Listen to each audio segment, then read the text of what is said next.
सांगितलेलं आहे आणि संतांनी शेतकऱ्याला खरं तर विठ्ठलाचं रूप दिलेलं आहे। त्यामुळे आम्ही प्रत्यक्ष पंढरपुरातल्या विठ्ठलाच्या भेटीला न जाता तिथे शेतकऱ्यांना न नेता आमच्या तालुक्यातल्या वंचित असलेल्या विठोबासाठी आम्ही या ठिकाणी रस्त्यावर उतरलेलो आहे।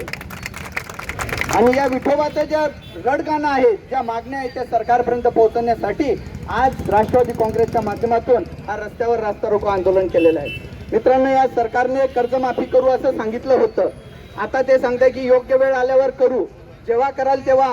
परंतु त्या अगोदर तुम्ही एक घोषणा केली होती की जो रेग्युलर कर्ज भरतो असा जो शेतकरी आहे त्याला अनुदान म्हणून 50,000 रुपये हे सरकार देणार होतं।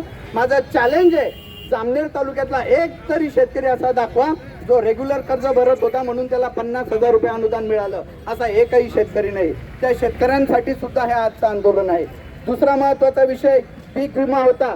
महाराष्ट्राचे माजी कृषी मंत्री धनंजय मुंडे साहेब यांनी पीक विम्यामध्ये इतका मोठा घोटाळा केला, परंतु शेतकऱ्याला दमडी सुद्धा मिळाली नाही। त्यांना पदावरून काढला आणि आज या महाराष्ट्राचं कृषी खाते एका वायबार मंत्र्याच्या हातात दिलं। फडणवीस साहेबांना माझी विनंती आहे, त्यांचं तर मी पहिले अभिनंदन करतो की त्यांनी सांगितलं की बाहेर लोक आपल्याला माजलेले आमदार म्हणतात, माजलेले मंत्री म्हणतात। त्यांनी हे मान्य केलं की त्यांचं सरकार, त्यांचे आमदार, त्यांचे मंत्री हे माजलेले आहे आणि त्यातलंच त्यांना विनंती की त्यांनी एक वायबार मंत्रालय ओपन करावं आणि त्याचं मंत्रिपद या माणिकराव कोकाटेला द्यावं। जो मंत्री विधान भवनामध्ये पत्ते खेळतोय, रमी खेळतोय, तो हे दाखवतोय की शेतकरी किती हवाल दिलंय, शेतकऱ्याचं आयुष्य या जुगारासारखं झालेलं आहे, हे त्याने दाखवून दिलं।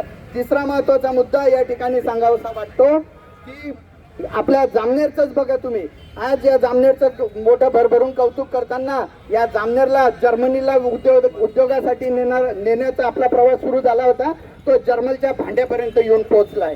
आज या तालुक्यातला परिस्थितीने सक्षम असलेल्या लोक सुद्धा या फुकटचे भांडे घेण्याच्या लाईनीमध्ये उभे आहे।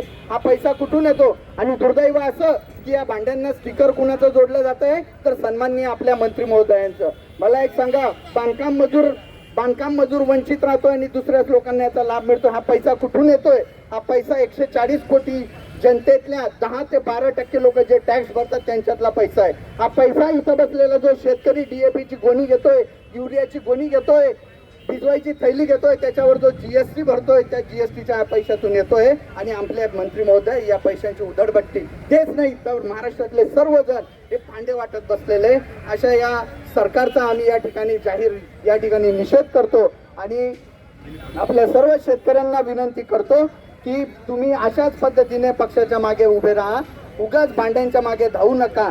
आणि मी परत एक वेळेस राष्ट्रवादी काँग्रेस पक्षाचे या ठिकाणी सन्माननीय नेते डी.के. दादा खोडपे सर या सर्वांनी, तालुकाध्यक्ष किशोर पाटील या सर्वांच्या हाकेला साथ देऊन या ठिकाणी जमलेल्या सर्व शेतकऱ्यांचं मी मनापासून कौतुक करतो। अशीच साथ तुम्ही आम्हाला द्या।